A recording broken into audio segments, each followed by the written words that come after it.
She had exactly 7 seconds to decide. Apologize on her knees and wipe premium whiskey from a $15,000 suit with her own scarf, or step into that cage downstairs with his champion, a beast of a man who'd sent 4 opponents to the ICU this year alone. Maya Torres should have been paralyzed with fear. Any rational person would have been. But standing there in that temple of organized chaos, Swarovski chandeliers throwing prismatic shadows across polished obsidian floors that had witnessed countless betrayals, surrounded by men in bespoke suits who wore violence like a second skin, all she could think about was how badly she needed to crack open Jinray Park's flawless, ice-cold exterior. They say vengeance tastes sweetest when served cold. What they never mention is that sometimes it demands a left hook, a knee to the ribs, and the kind of fury that's been aging in your soul for 8 months. Sometimes justice doesn't arrive quietly. It explodes through the entrance with split knuckles and an unpaid score. This is the story of Maya Torres, a Filipina-American woman who went from pouring Dom Perignon for Los Angeles' most lethal players to becoming the single thing a Korean Mafia prince never anticipated.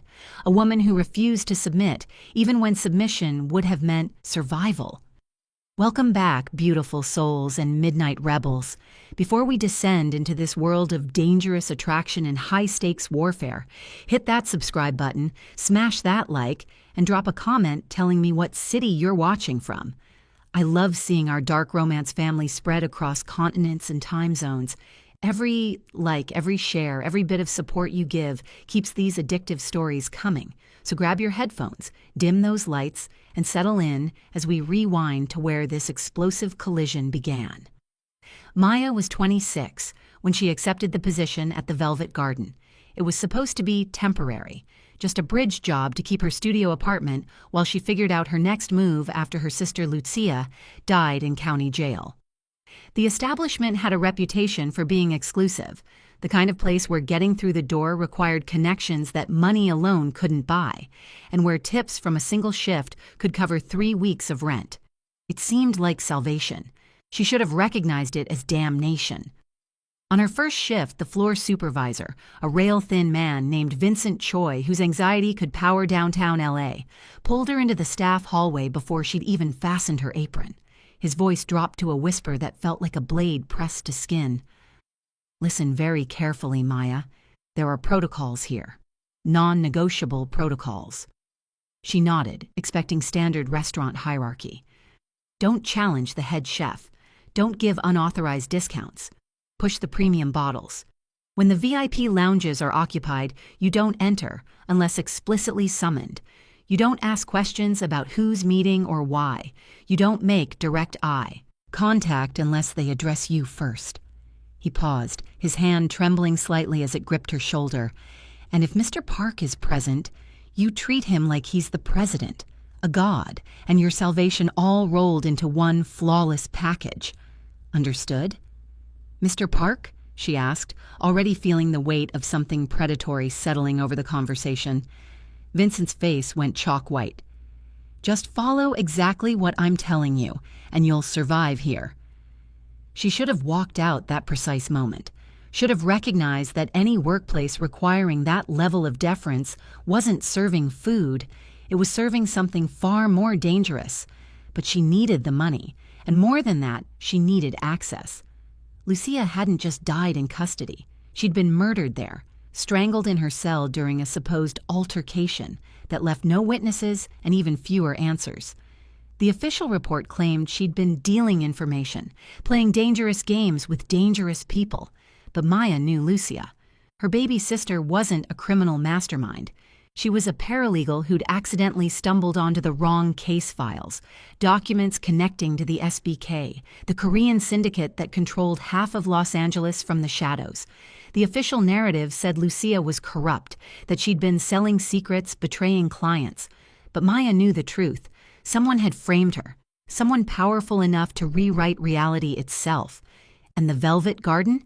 It wasn't just an exclusive restaurant. It was SBK's crown jewel, their fortress, their war room, their kingdom disguised as hospitality. Maya wasn't there to serve drinks. She was there to hunt. 10 weeks into the job, she'd mapped every corner of the building. She knew which servers were on the syndicate payroll versus which ones were just trying to survive. She knew the VIP lounges rotated based on hierarchy, that Lounge 9 was reserved for the man at the very top. She knew the security cameras had blind spots near the kitchen elevators, that the culinary staff changed rotations at 10 p.m., that the real business transactions happened after 1 a.m. when the restaurant closed to civilians. She'd been patient, careful, invisible. Tonight, that performance ended. Lounge 9 glowed with amber light when she pushed through the heavy mahogany doors, a tray of premium bottles balanced perfectly on her palm. The room was a masterclass in controlled luxury. Ebony wood paneling, leather seats the color of old blood, a crystal chandelier casting fragmented light across the faces of men who wore their brutality like custom tailoring. They barely acknowledged her presence. To them, she was decor, a pretty brown-skinned girl in a black uniform who understood her place in their hierarchy. Perfect. Let them think that. She moved through the space with practiced efficiency, setting down crystal glasses without sound, pouring liquor that cost more than most people's monthly salary. Her hands were rock steady. Her expression was serene. Inside, her heart was a clenched fist of rage, because there, at the head of that table, sat Jinrei Park. She'd seen photographs, security footage, blurry images captured by people who didn't survive long enough to take clearer ones. But nothing had prepared her for the reality of him. He was beautiful the way blades are beautiful, elegant and absolutely lethal. His suit was midnight navy, cut so precisely it looked like liquid shadow. His hair was swept back from a face that could have belonged to a tech CEO or a film star, all sharp angles and perfect symmetry. But it was his eyes that stole her breath. Dark, calculating, completely devoid of anything resembling mercy.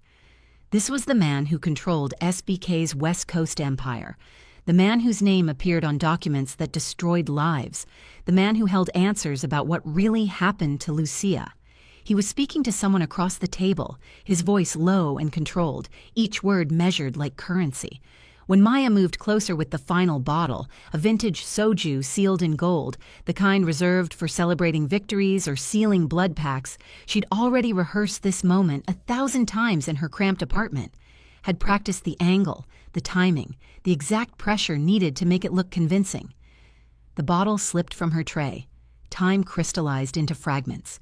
She watched the glass tumble through space, saw the amber liquid arc like a promise, felt the cold splash hit her hands a heartbeat before it drenched Jinrei Park's chest. The room went silent. Not the surprised kind of silence, the kind that comes right before an execution. The soju spread across his shirt like gilt on silk, dark and damning. The scent of expensive alcohol filled the air, sharp and accusatory. Maya stepped back, her eyes wide, her mouth forming a perfect circle of manufactured horror. "I'm so sorry, I don't—" His voice was quiet, rougher than she'd expected. He stood slowly, his gaze fixed on her with an intensity that felt like being dissected. "Don't apologize." Around them, the other men rose from their seats. Maya recognized faces from her research, lieutenants, enforcers, the kind of people who solve problems with blunt force and unmarked graves. Jinrei held up one hand. They froze instantly. He took a step toward her, then another. Maya held her ground even though every survival instinct was screaming at her to run. She was close enough now to see the details the photographs had missed, the thin scar bisecting his left eyebrow, the way his pupils dilated slightly as he studied her face, the controlled fury in the set of his jaw. "You know what that bottle was worth?" he asked softly. Maya's pulse hammered against her ribs.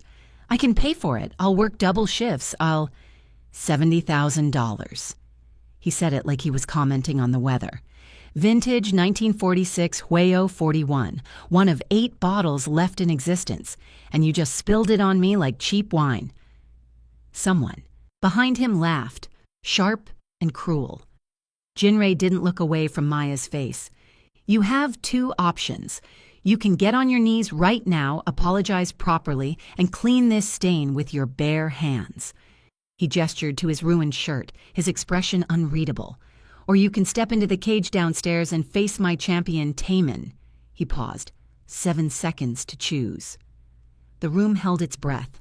Maya should have been terrified, should have been calculating escape routes, measuring distances to exits, wondering if she'd make it to her car before they caught her. But standing there with 60 pairs of eyes burning into her back and Jinray Park's dark gaze searing into her face, all she felt was the cold, clarifying rage she'd been carrying since the day they told her Lucia was dead. This man thought she was nothing, thought she was disposable. He had no idea what he'd just challenged. "I'll take the fight," she said. The words dropped into the silence like stones into still water. Someone gasped. Someone else swore in Korean. Jinray's expression didn't change, but something flicked. The basement level of the Velvet Garden wasn't on any official blueprint. Maya had discovered it 5 weeks into her employment, following a lieutenant through a service door that led to a descending staircase instead of the parking structure. She'd memorized the route, marked the cameras, noted the security protocols, but she'd never been inside. The room they led her to was a contradiction. Elegance corrupted by brutality. The floors were polished concrete, dark enough to camouflage bloodstains. The walls were exposed brick, industrial and raw. But hanging from the ceiling were those same crystal chandeliers, casting soft golden light across the space like a blessing over an altar of violence.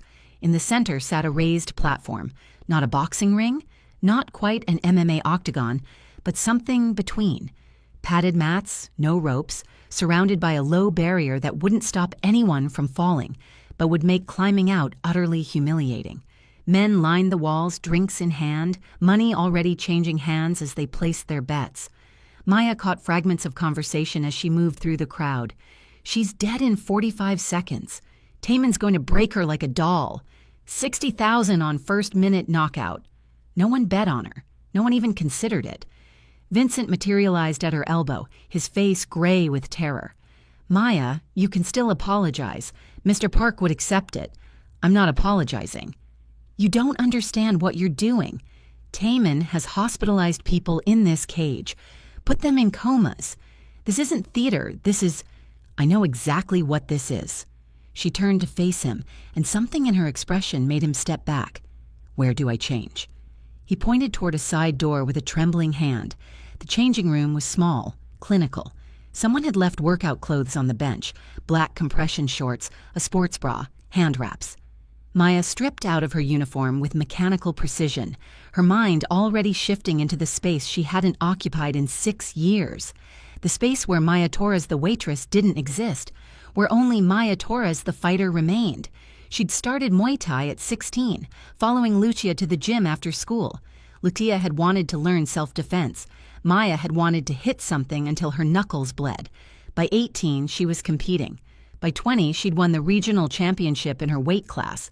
By 22, she'd been offered a professional contract. Then Lucia got arrested. Their mother's medical bills became crushing, and Maya's dreams of fighting professionally evaporated like smoke in sunlight.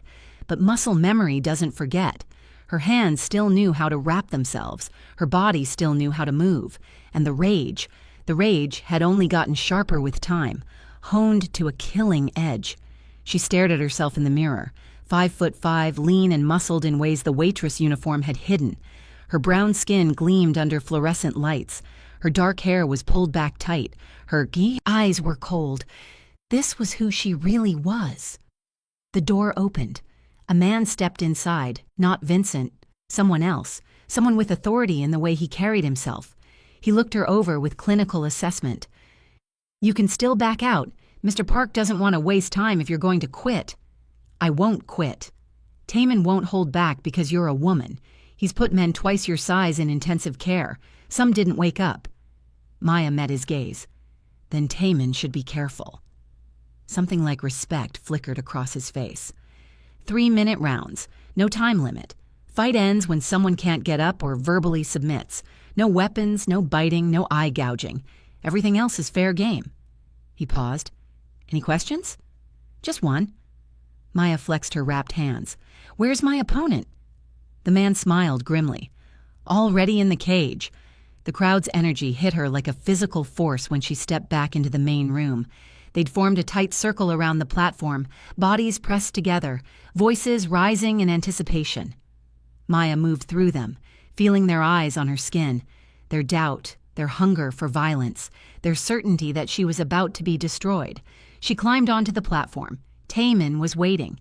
He was massive, 6'5" at least, shoulders like a linebacker, arms thick with muscle and covered in tattoos that snaked up his neck.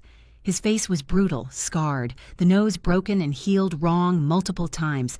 He wore only fight shorts, his bare chest a canvas of survived violence. He looked at Maya like she was an insect. She looked at him like he was already bleeding. The crowd fell silent as Jinray Park stepped to the edge of the platform. He'd changed shirts, the ruined one replaced by black silk that made him look like a beautiful demon. His eyes found Maya's across the space. "The rules are simple," he announced, his voice carrying easily. 3-minute rounds, no breaks. Fight continues until someone yields or can't continue. He paused, his gaze still locked on Maya. "Begin." Taman moved first. For a big man, he was fast. He closed the distance in 2 strides, his right hand already cocked back for a haymaker that would have separated Maya's head from her shoulders if it connected. It didn't connect. She slipped inside his guard, her body moving on pure instinct, and drove her fist into his ribs. Once, twice, 3 times in rapid succession, targeting the liver. She felt the impact shudder up her arm, felt the satisfying give of flesh and muscle. Taman grunted, grabbed for her. Maya was already gone, dancing back, her footwork clean and precise. The crowd murmured. Someone shouted encouragement to Taman. Someone else laughed nervously. Taman's expression hardened.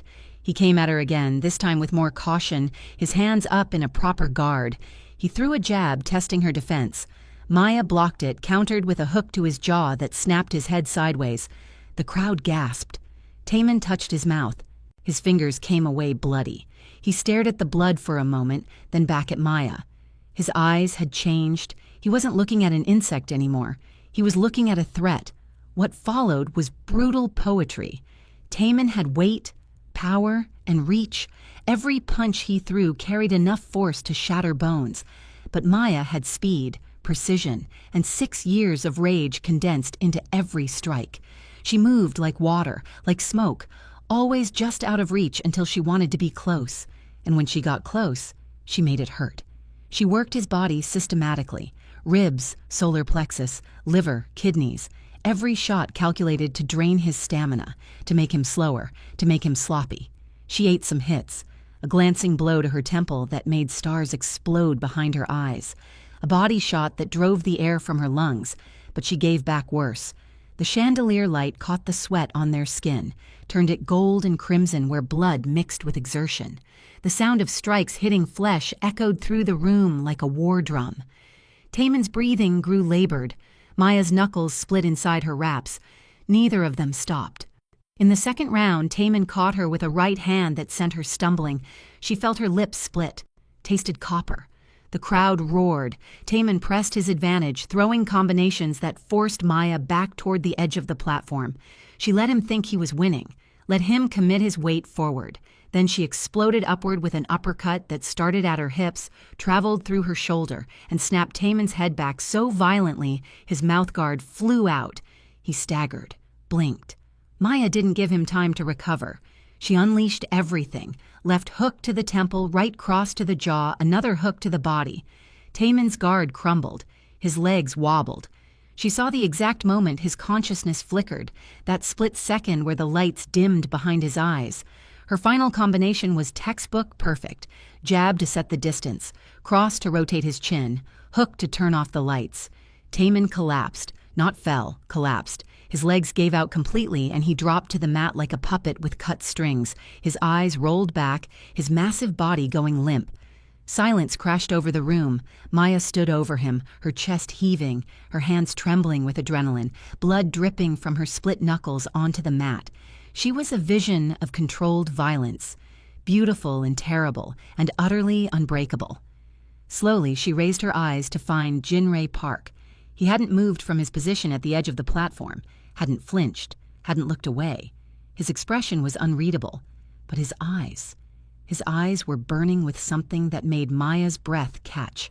Not anger, fascination, hunger, something darker than desire and more dangerous than respect. He was looking at her like he'd just discovered a new species, like he was already imagining all the ways to possess it. The crowd erupted. Men shouted, some in outrage, some in disbelief. Money changed hands frantically. Someone was screaming about fixed fights. Someone else was demanding a rematch. Jinrei raised one hand. Instant silence. "Get him out of here," he said quietly, gesturing to Taemin's unconscious form. "Get medical if he needs it." Two men scrambled onto the platform, dragging Taemin away. Maya remained frozen in place, her body still vibrating with adrenaline, her gaze locked on Jinrei's face. He stepped onto the platform, moved toward her with that same predatory grace. The crowd parted automatically, everyone suddenly very interested in looking anywhere but at their boss. When he reached Maya, he stopped so close she could feel the heat radiating from his body, could smell his cologne, something expensive and dark, sandalwood and bergamot. "You lied to me," he said softly. Maya's pulse thundered in her ears. The penthouse occupied the entire top floor of a building that didn't officially exist on any city records. Maya registered details as they ascended in the private elevator. No buttons on the panel, only a biometric scanner and security cameras in every corner. The doors opened directly into Jinrei's personal domain. She'd expected opulence.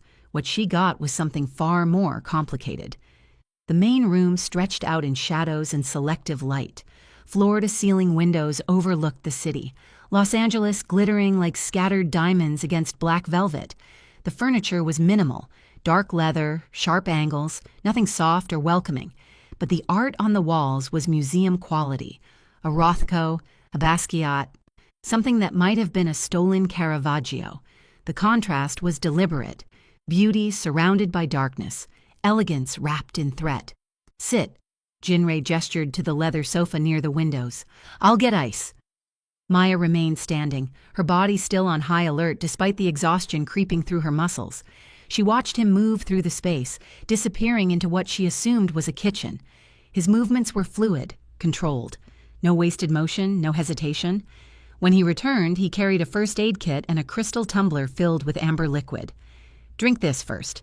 He handed her the glass. "Whiskey. It'll help with the pain." Maya accepted it but didn't drink immediately.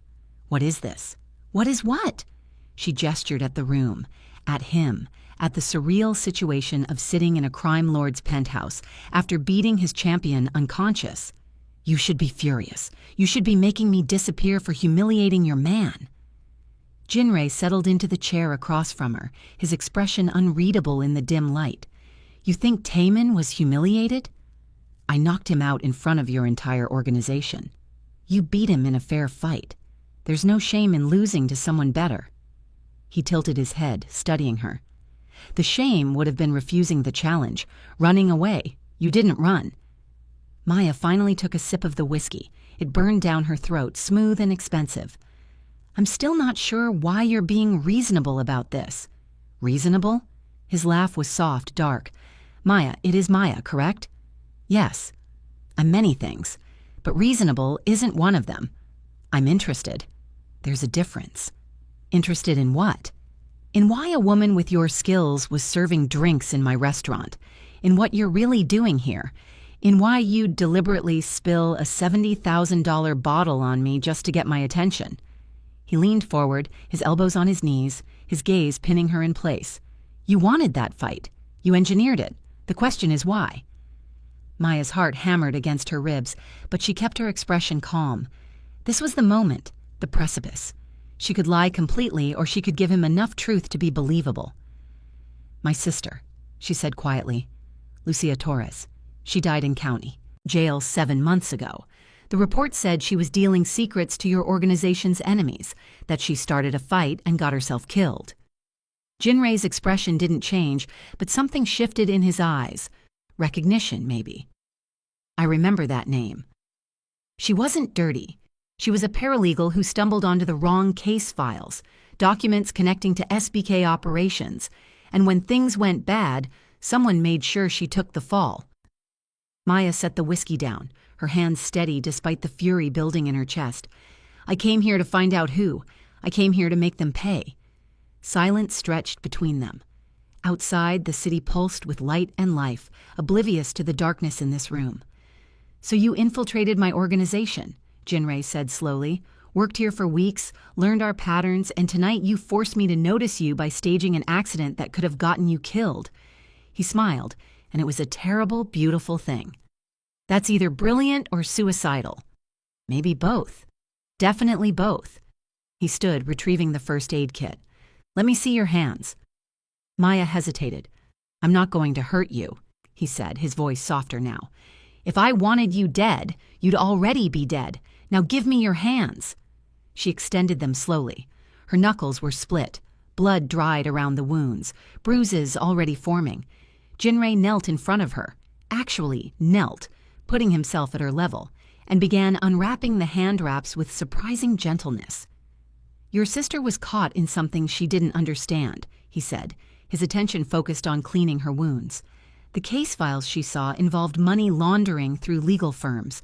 When we discovered the breach, we investigated everyone with access. Your sister was questioned, cleared. We had no interest in an innocent civilian."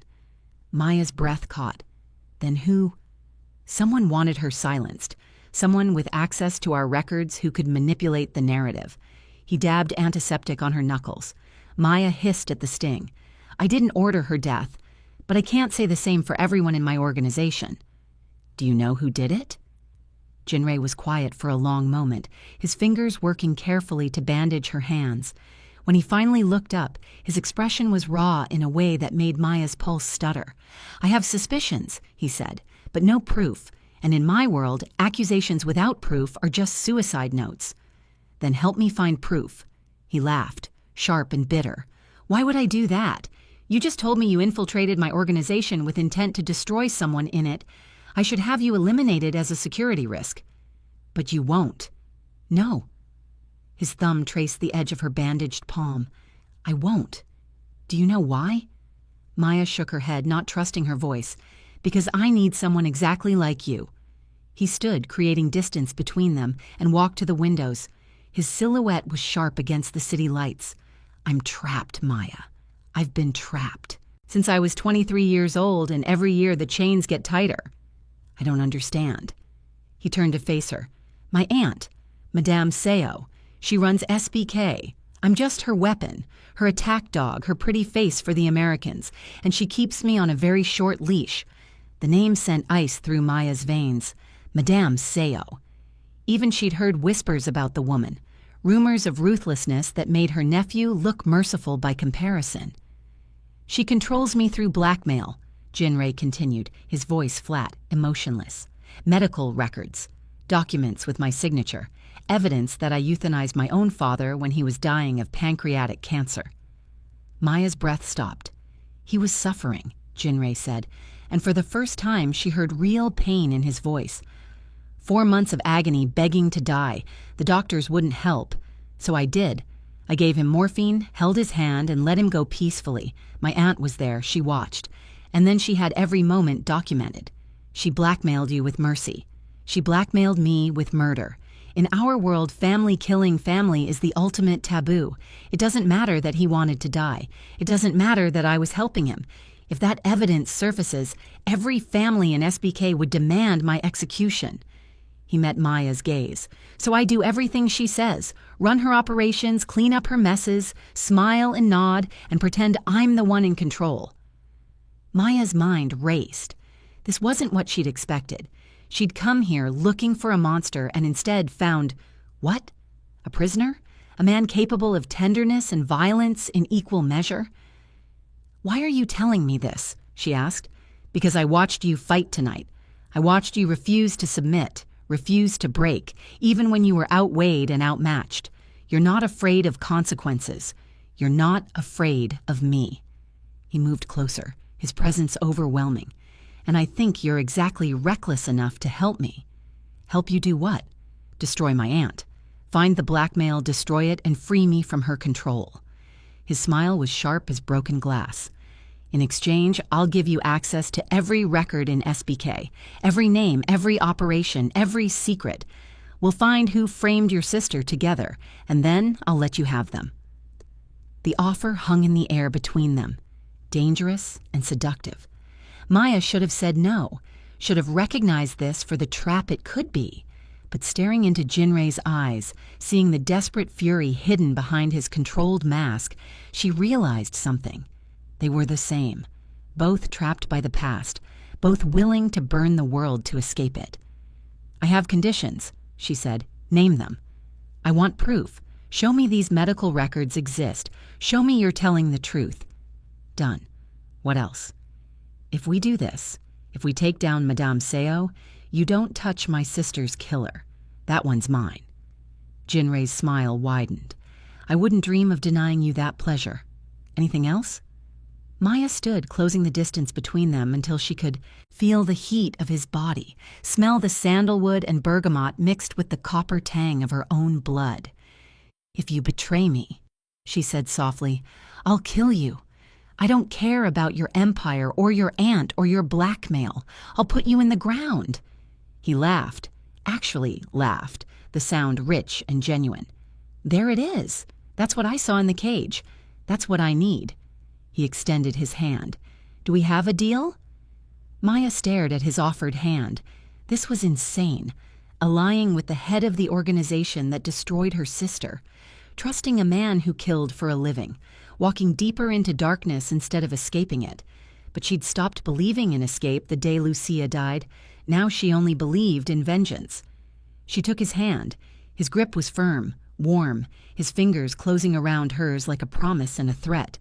They stood like that for a long morning came wrapped in gray light. Maya woke disoriented, her body one massive bruise, her mind taking several seconds to remember where she was.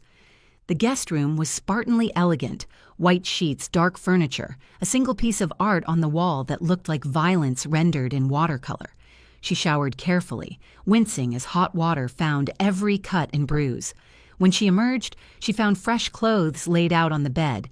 Black jeans, a silk blouse the color of deep burgundy.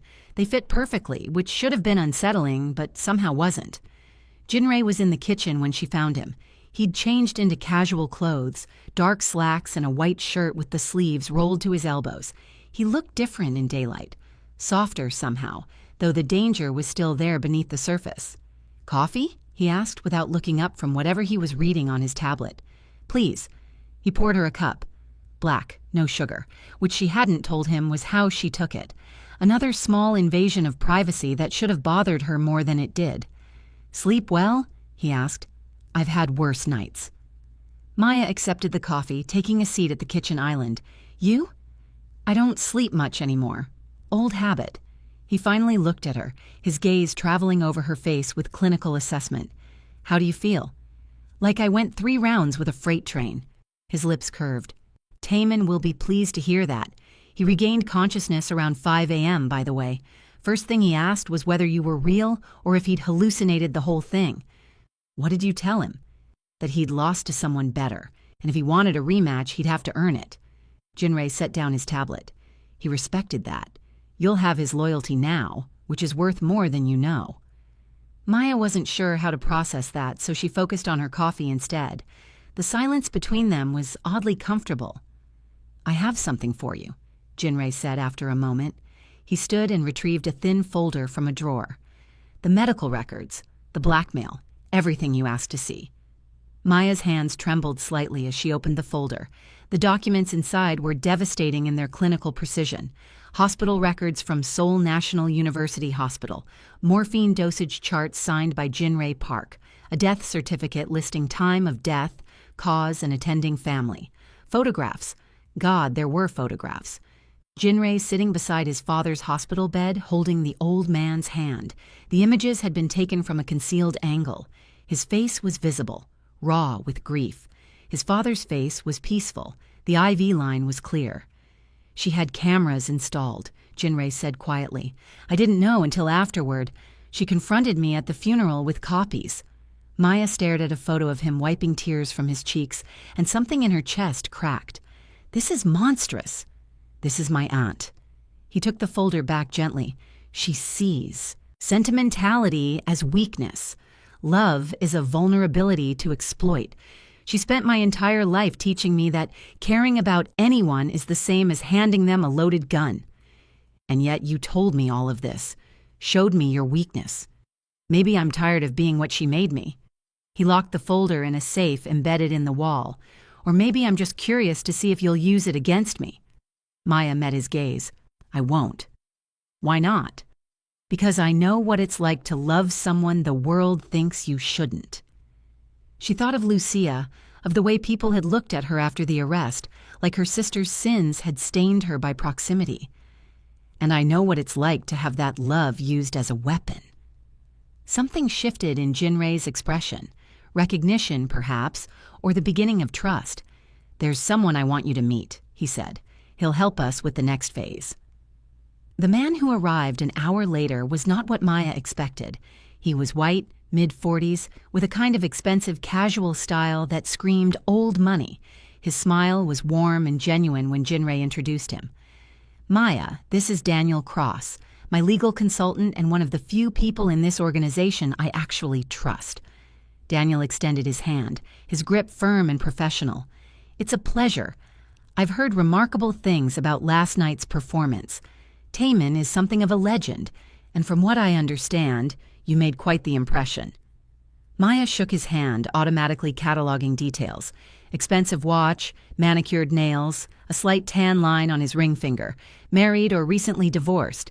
His eyes were kind, but there was an intelligence behind them that suggested he didn't miss much. Daniel handles the legitimate side of our operations, Jinrei explained. Real estate investments, corporate fronts that keep us clean in public. More importantly, he knows how my aunt structures her security, where she keeps her most sensitive documents. Including the blackmail material, Daniel added.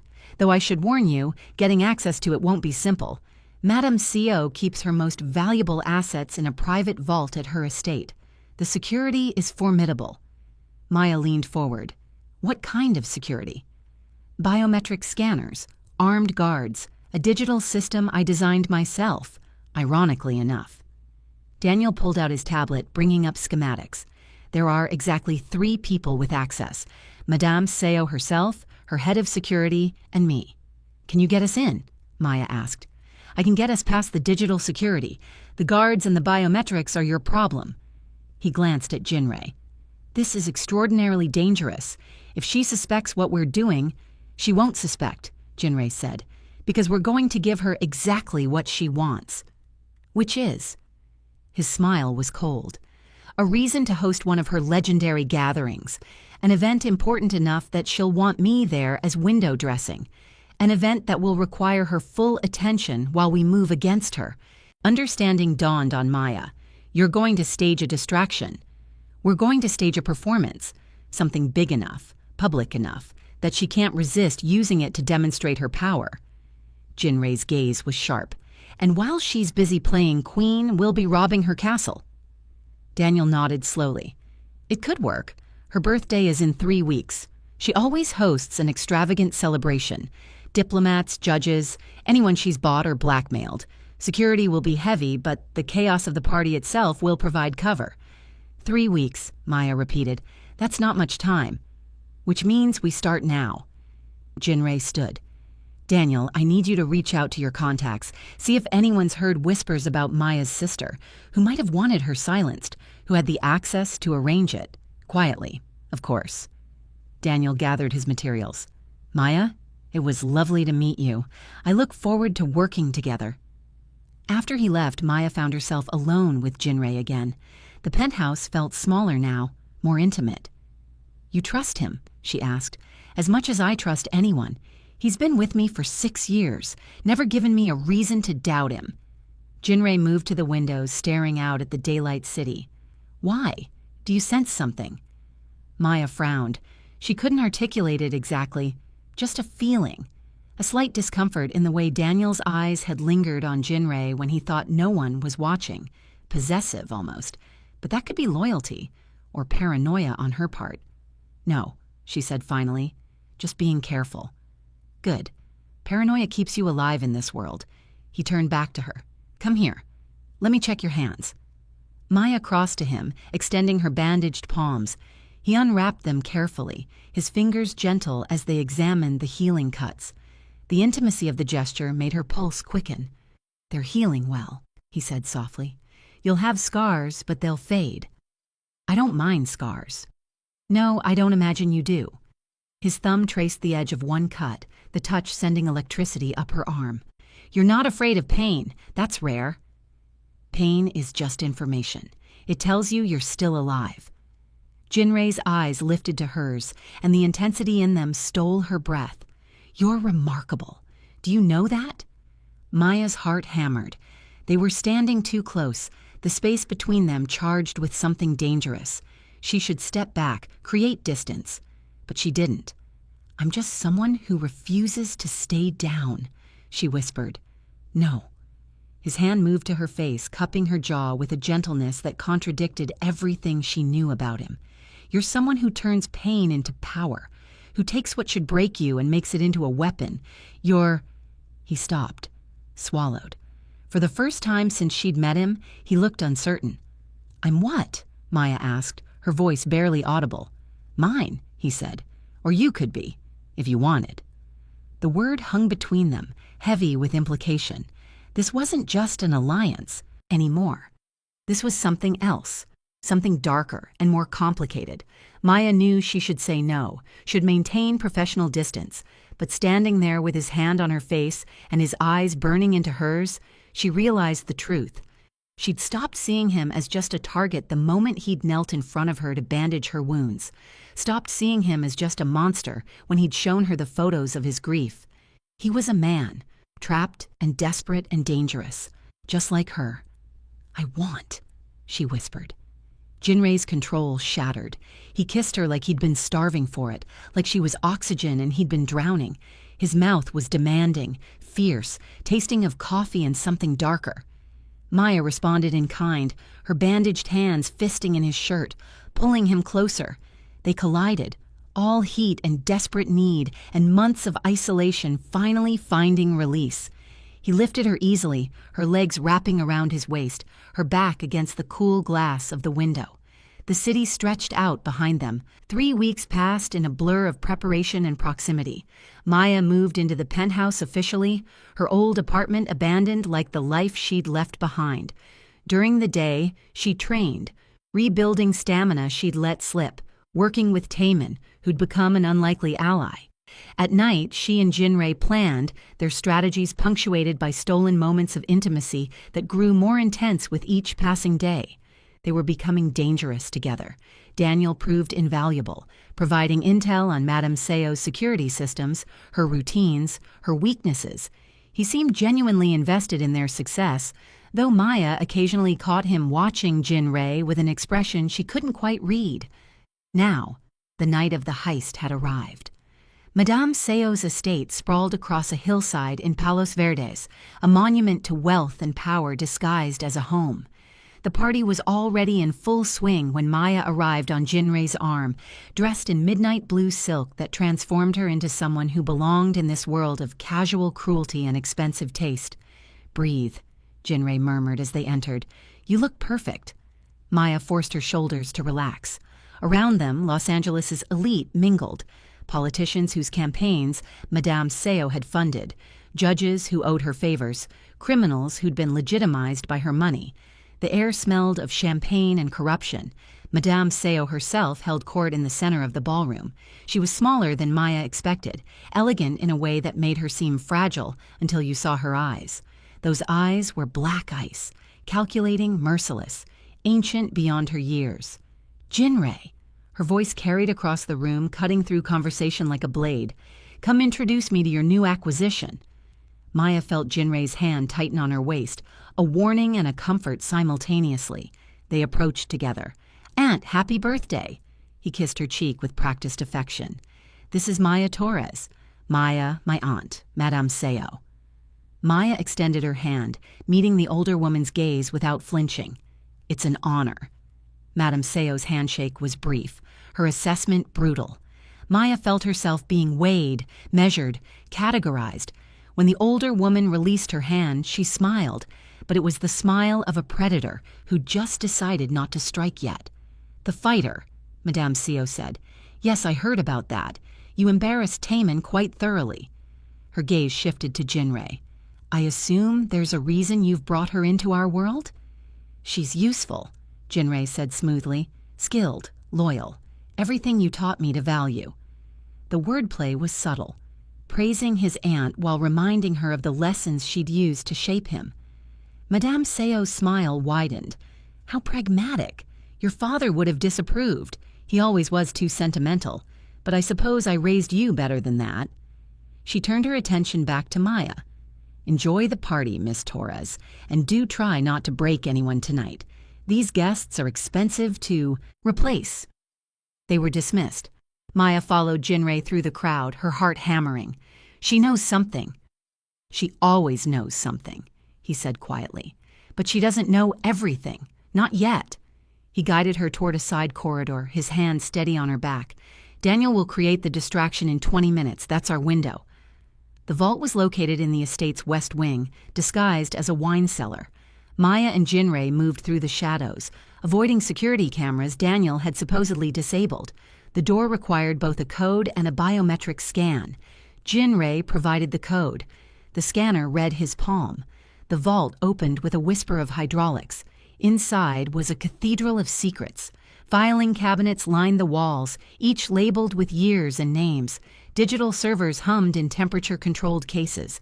And in the center, protected by glass, sat the physical documents Madame Seo deemed most valuable. There, Jinrei pointed to a file marked with his father's name. That's what we came for. But Maya's attention had been caught by something else, a file with her sister's name. Her hands trembled as she pulled it from the shelf. Maya, we don't have time. I have to know. She opened the file. The first document was a police report from the night Lucia was arrested. Standard charges, normal procedure. But underneath were communications, emails between members of SBK's financial division and someone within the LAPD, arrangements for evidence to be planted, money changing hands. Her sister had been guilty of the original crime, accessing confidential files, but she'd also been cooperating with federal investigators, trying to make it right. Someone had found out.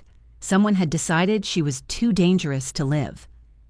Maya's vision blurred as she read the final document, an order for Lucia's death, sanctioned by someone with the authority to make prisoners disappear. The signature at the bottom made her blood run cold. Not Madame Seo's, not Jinrei's, Daniel Cross. No, she whispered. No, that's not. The vault door slammed shut. Maya and Jinrei spun toward the sound. Through the reinforced glass, they could see Daniel standing in the corridor, his expression apologetic but resolute. I'm sorry, he said, his voice coming through an intercom. I truly am, but you've become too dangerous, Jinrei. And Maya, well, you should have stayed in your place. Jinrei moved to the door, slamming his palm against the glass. Daniel, don't do this. We can talk. We're past talking. Daniel's smile was sad. I've spent 6 years trying to guide you, trying to shape you into what the organization needs. But you keep clinging to these pointless sentiments. Your father's death should have freed you. Instead, you let his ghost control you. You worked for my aunt, Jinrei said, realization dawning on his face. This whole time, you were her spy. I work for SBK.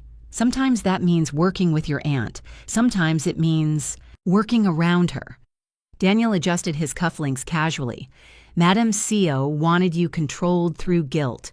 I suggested something more permanent, and now, thanks to Maya's investigation, I have the perfect opportunity. Maya clutched her sister's file, rage burning through her shock. You killed her. You murdered my sister to protect yourself. I eliminated a security risk who was cooperating with federal agents. Your sister knew too much about our financial structures. I couldn't allow that information to spread. Daniel's expression hardened.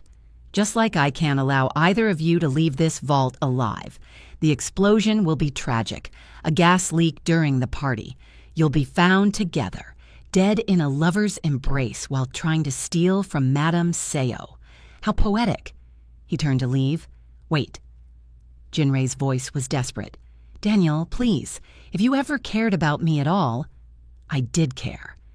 Daniel looked back, and for a moment his mask slipped, revealing something raw and complicated beneath. I still do. That's why this hurts. But you left me no choice. Then he was gone. Maya and Jinrei stared at each other in the sudden silence. The vault was sealed. The air recycling system had been shut off. She could already feel the atmosphere growing stale. "He's going to kill everyone at the party," Maya said. "A gas explosion would take out the whole wing." "No." Jinrei pulled out his phone. No signal. The vault blocked everything. He moved to the servers, his fingers flying over keyboards. "There has to be an emergency override, a way to—" "Stop!" Maya grabbed his shoulder. "We don't have time for panic. Look at me." She turned him to face her. His eyes were wild with fear, the same helpless terror he must have felt watching his father die. "We're not going to panic. We're going to think." She gestured around them. "What are we standing in right now?" He blinked, understanding slowly dawning. "The blackmail archive. Your aunt's leverage over every powerful person in Los Angeles. Every dirty secret, every crime, every weakness." Maya moved to the filing cabinets. "If this explodes, all of it is gone. She loses her power." "But Daniel said—" "Daniel lied. He's not going to blow up the vault. He's going to blow up the party, frame us for attempted theft, and take this information for himself." Katie pulled drawers open, scanning contents. "Which means the emergency exit is still active. We just need to find it." They worked together, searching frantically. Every vault had a failsafe. Even Madame Sio wouldn't trap herself in her own archive. Behind a panel labeled Fire Suppression, they found it. A manual override that would unlock the door from inside. Jinrei pulled the lever. The vault door hissed open. They ran. The explosion came as they reached the main corridor. Not in the vault, in the ballroom, exactly as Maya had predicted. The sound was massive, concussive, followed immediately by screams. They burst back into the estate's public areas to find chaos. Flames licked up one wall. Guests stumbled toward exits, some injured, all terrified. Security was mobilizing, trying to contain the damage, and standing near the main entrance, watching the pandemonium with cold satisfaction, was Daniel Cross. Maya didn't think, didn't calculate, didn't plan. She just moved. She crossed the room in seconds, her body remembering every hour of training, every fight, every moment of rage she'd been carrying since Lucia died. Daniel turned toward her, surprise flashing across his face. Too late. Maya's first punch broke his nose. Her second drove into his solar plexus, doubling him over. The third was an uppercut that sent him sprawling backward onto the marble floor. "You killed her," she said, her voice barely human. "You killed my sister. You framed her. You made me think—" She couldn't finish. The words were choked by fury too large for language.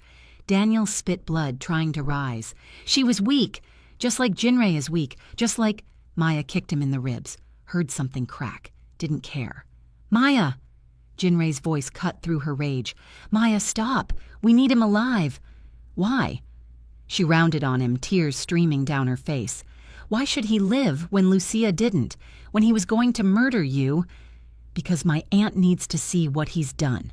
Because we need his testimony to bring down everyone he was working with." Jinrei moved to her side, his hand gentle on her shoulder. "Because killing him quickly would be mercy, and he doesn't deserve mercy." Maya looked down at Daniel. He was conscious? Barely. His expensive suit ruined, his carefully constructed facade shattered. She thought of Lucia, of how she died alone and afraid, betrayed by people she tried to help. "You're right," she said softly. "Death would be mercy." She stepped back, letting Jinrei's security guards surround Daniel. They hauled him to his feet roughly. Around them, the fire was being contained.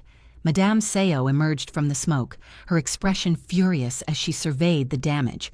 When her eyes found Jinrei and Maya, they narrowed with understanding. "Explain," she demanded. Jinrei handed her the files they'd retrieved from the vault. His father's documents, the blackmail, and most damning, Daniel's communications, his orders, his betrayal. Madame Seo read in silence. When she finished, she looked at Daniel with an expression that made Maya's blood run cold.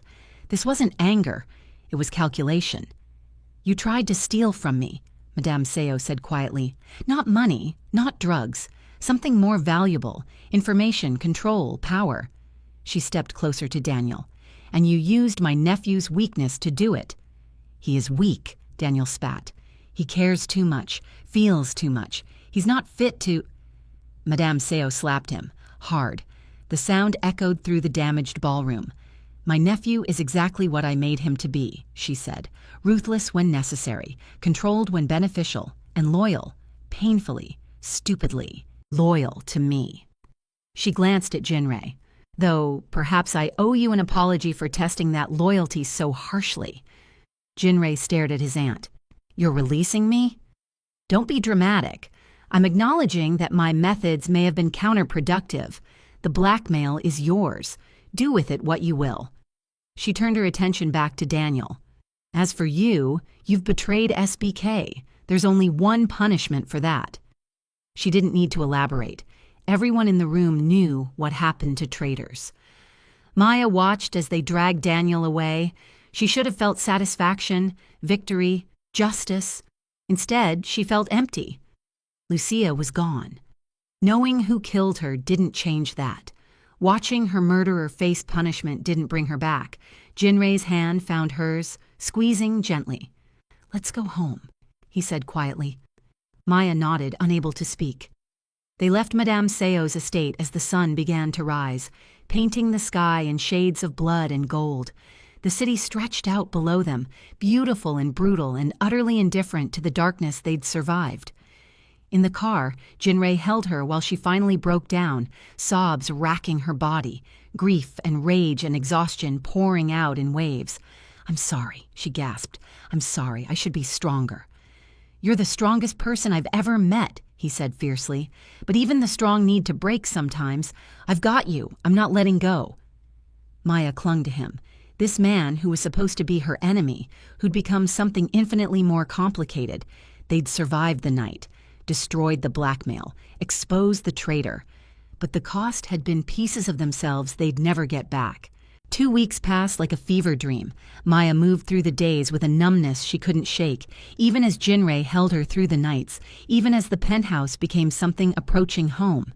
Daniel Cross was being held in a warehouse on the industrial edge of the city, the same place where Maya had first learned to fight alongside Lucia all those years ago.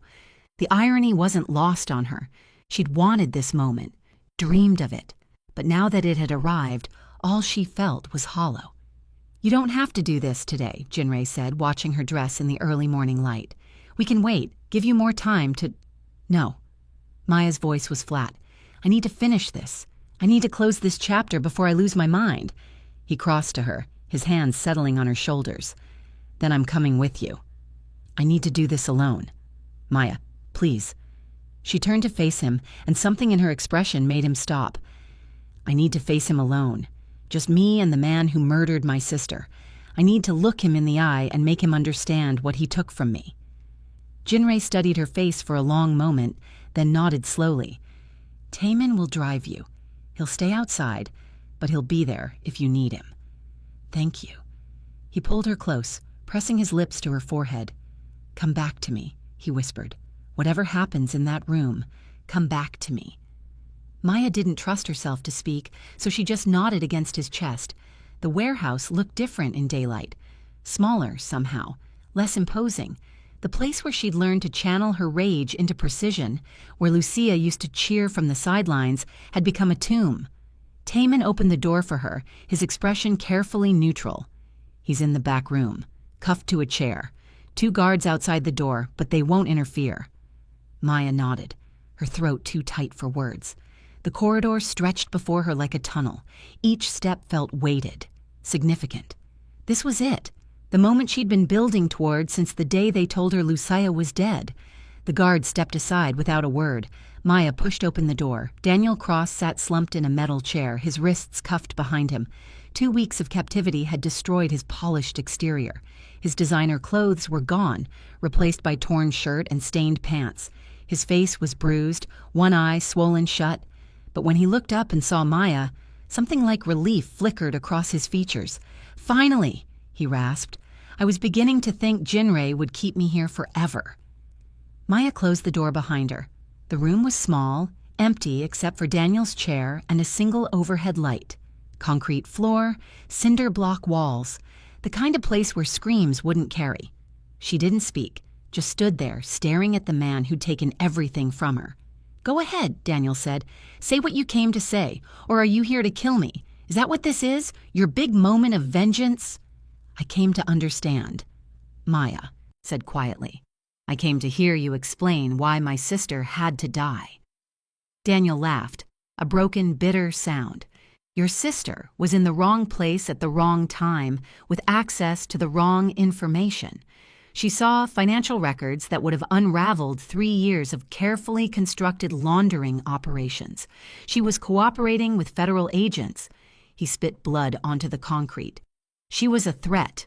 Threats get eliminated. It's not personal, it's survival." "Not personal." Maya's voice was hollow. "You keep saying that like it means something, like it absolves you. What do you want from me? Remorse? Guilt?" Daniel's one good eye fixed on her. "I did what I had to do to protect the organization, to protect my position. Your sister was collateral damage in a war she didn't even know she was fighting." "She was trying to fix her mistake," Maya said. "She accessed those files by accident, and when she realized what they were, she went to the authorities. She was trying to do the right thing. And that made her even more dangerous." Daniel shifted in his chair.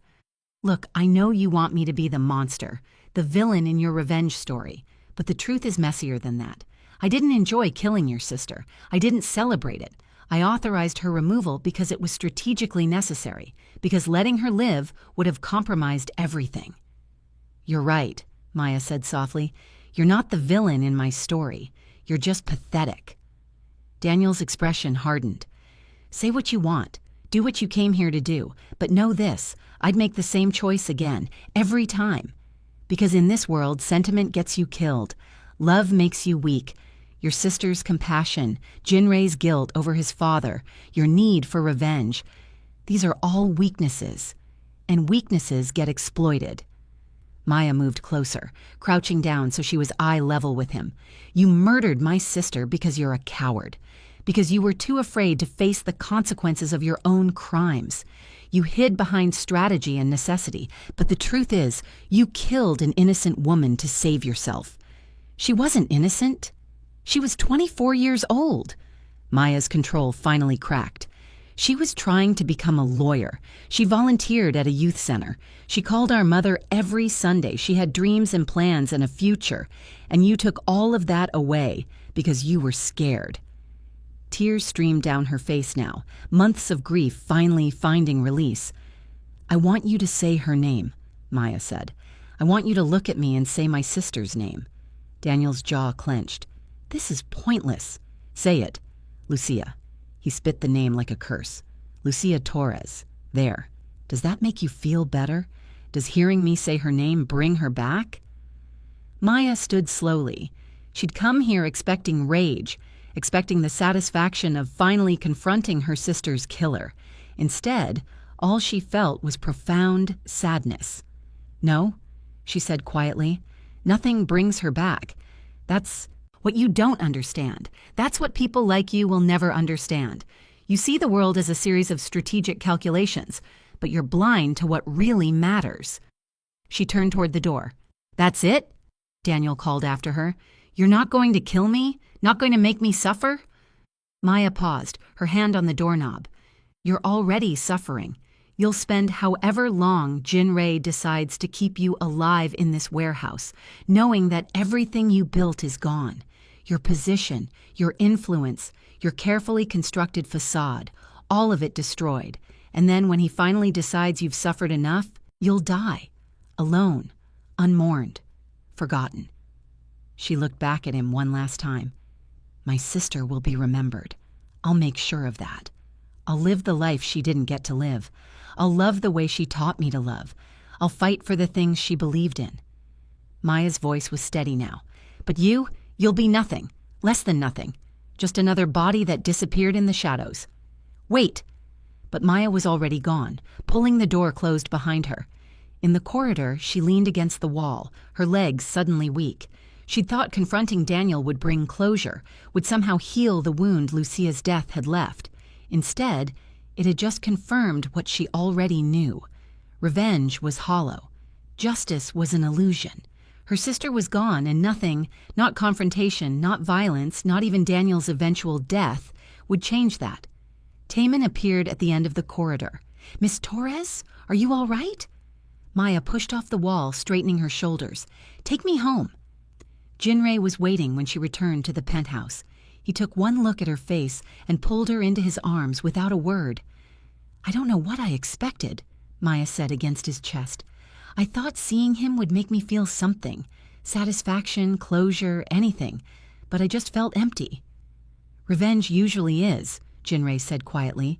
"We build it up in our minds as this transformative moment. But when it finally comes, we realize it can't undo the past, can't bring back what we've lost. So what do we do now?" He pulled back slightly, his hands framing her face. "We live. We build something that matters. We make sure the people we've lost aren't forgotten."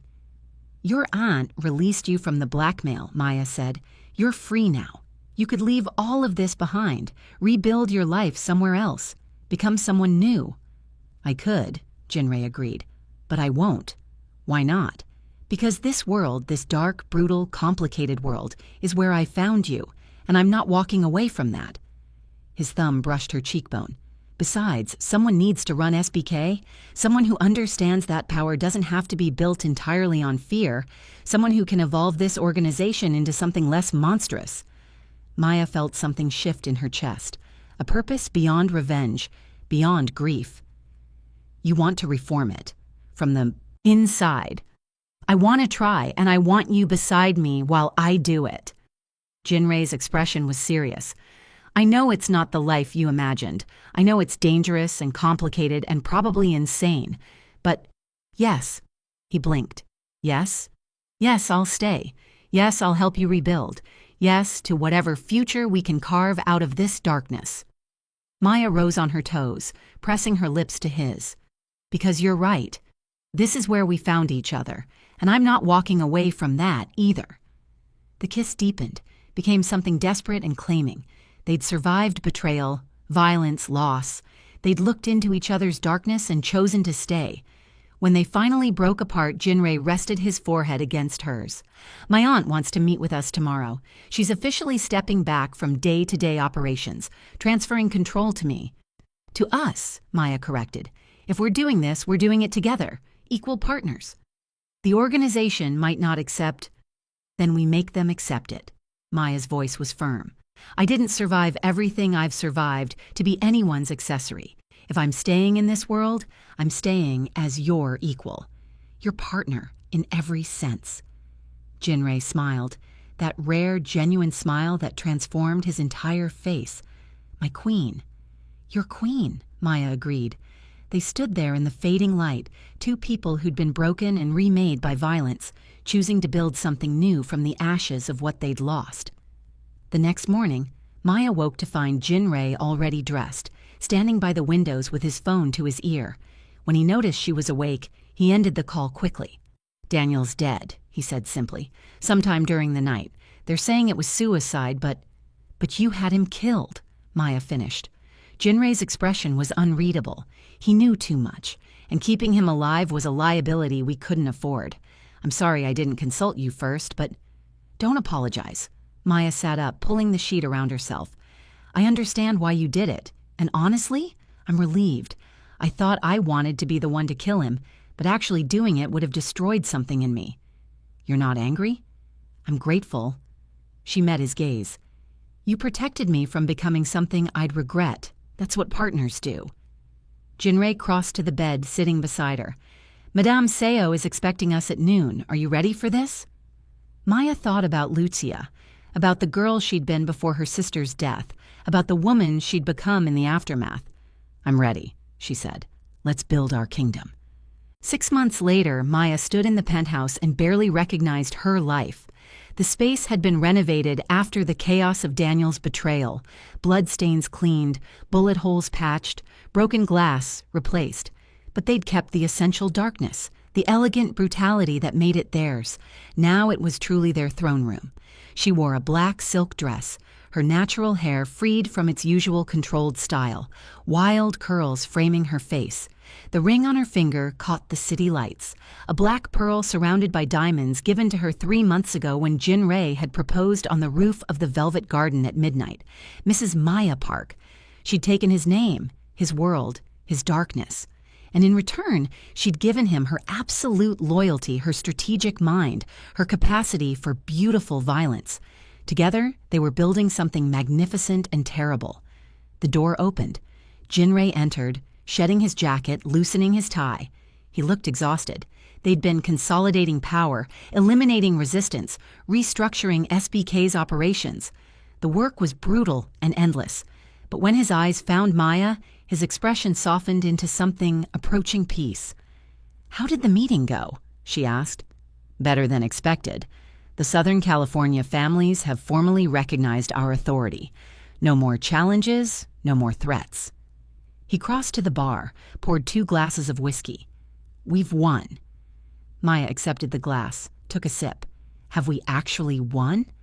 "What do you mean?" She gestured at the city beyond the windows. "We've survived. We've taken control. But have we changed anything? Or have we just become new versions of the people we destroyed?"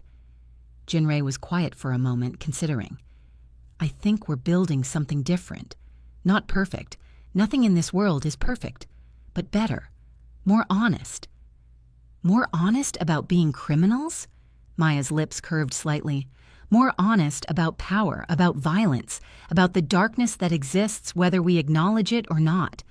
He moved behind her, his arms circling her waist, pulling her back against his chest. "We don't pretend to be saviors. We don't hide behind legitimacy. We rule the shadows, and we do it with clear eyes." His lips found the curve of her neck, pressing soft kisses that made her breath catch. "Have I told you today that you're magnificent?" he murmured against her skin. "Not in the last 3 hours," Maya said, tilting her head to give him better access. "Then I'm remiss." His hand slid up her sides, finding the zipper of her dress. "You're magnificent, terrifying, the most dangerous woman in Los Angeles, and you're mine." Maya turned in his arms, her hands framing his face. "Just as you're mine." They kissed, slow and deep, the kind of kiss that spoke of total possession and absolute trust. Maya's dress slipped from her shoulders. Jin-Ray's shirt joined it on the floor. They'd made love countless times in the past 6 months, sometimes gentle, sometimes brutal, always intense. But tonight felt different. Tonight felt like celebration, like the final sealing of their blood oath. He lifted her easily, carrying her to their bedroom. The space was dark, intimate, lit only by the city beyond the windows. He laid her down on silk sheets the color of midnight, his body covering hers with careful weight. "I want you to know something," he said, his voice rough with emotion. "Everything I am, everything I've built, everything I'll become, it's yours, completely, forever." Maya's throat tightened.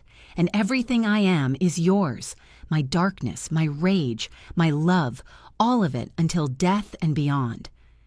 They came together then, skin against skin, breath mingling, bodies moving in perfect synchronization. It wasn't just sex. It was communion, confirmation, the physical manifestation of their unbreakable bond.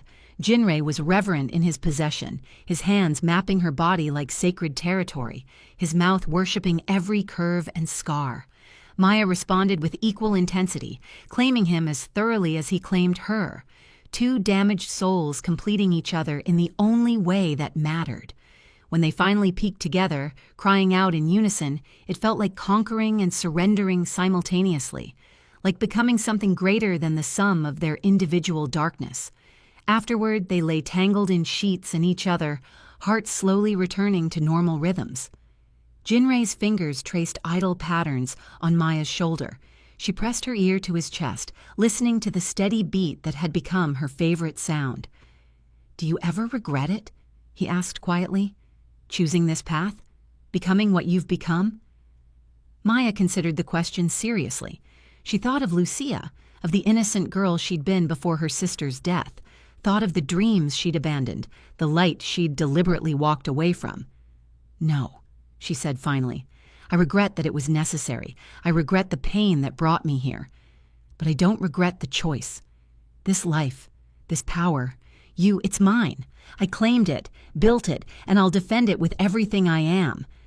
Even if it costs your soul? She lifted her head to meet his gaze. I don't believe in souls anymore. I believe in power, in loyalty, in the empire we're building together. That's enough. Jinrei's smile was soft and devastating. Then we're perfect for each other, two soulless monsters ruling the darkness. Exactly. Maya kissed him once softly. Now let's finish what we started. The annual gala at the Velvet Garden arrived like a coronation. The same venue where Maya had served drinks now hosted the city's most powerful people, all of them there to pay homage to the new regime. Maya walked through the crowd with Jinrei at her side, accepting greetings, acknowledging bows, radiating authority. These people feared them, respected them, would never dare cross them. It was intoxicating.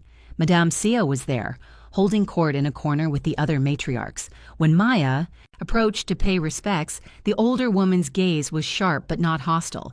"You've surprised me," Madame Seo said in her careful English. "I expected you to be a distraction, a phase he'd outgrow, but you've proven yourself formidable." "Thank you," Maya replied, genuinely pleased by the acknowledgement.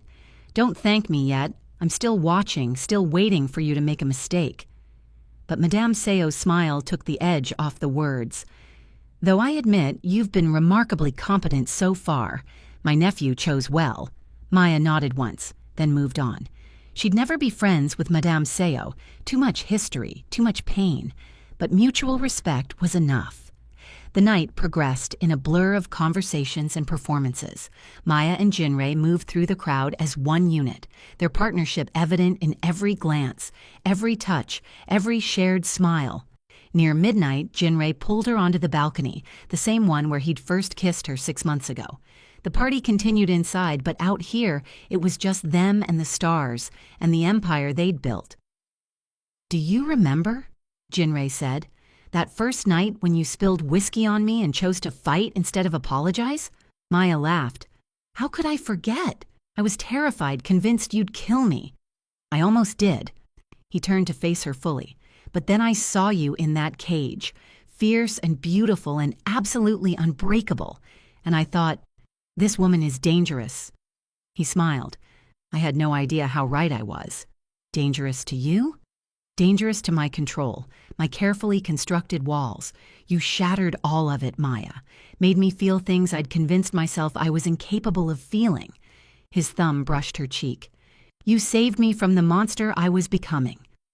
Maya caught his hand, pressing it firmly against her face. "And you gave me permission to become the monster I needed to be. So I'd say we're even." They stood like that for a long moment. Two people who'd found each other in the darkness and decided to make it their kingdom. "I have something for you," Jinrei said. He reached into his jacket, pulled out a small velvet box. Maya's breath caught. "We're already married." "This isn't a wedding ring. Open it." Inside was a key, ornate, silver, obviously significant. "The Velvet Garden," Jinrei explained. "I'm signing it over to you. Complete ownership.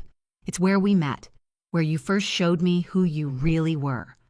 I want it to be yours." Maya stared at the key, overwhelmed. "Jinrei, you're not just my partner, Maya. You're my equal, my queen, and queens need their own kingdoms." He closed her fingers around the key.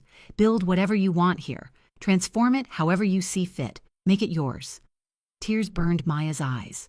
She'd given up so much. Her innocence, her sister, her dreams of a normal life. But standing here with this man who saw her darkness and worshipped it, she realized she'd gained something far more valuable. Purpose, power, partnership. "I love you," she said. The words still felt strange on her tongue, but no less true. "My monster, my king, my home." "I love you," Jinrei replied. "My warrior, my queen, my everything." They kissed as the city sprawled beneath them, a million lights marking territory that was theirs to command. The darkness wasn't their enemy anymore. It was their element, their power source, their throne. And from this darkness, they would rule absolutely. Inside the Velvet Garden, the party continued. but Maya and Jinrei remained on the balcony, wrapped in shadows and each other, two broken people who'd become something magnificent in their shared darkness. "What do you want to do with the restaurant?" Jinrei asked. "Keep it as is? Transform it into something new?" Maya thought of Lucia, of how her sister had always dreamed of opening a community center, a place where kids from rough neighborhoods could learn and grow and escape the violence that surrounded them.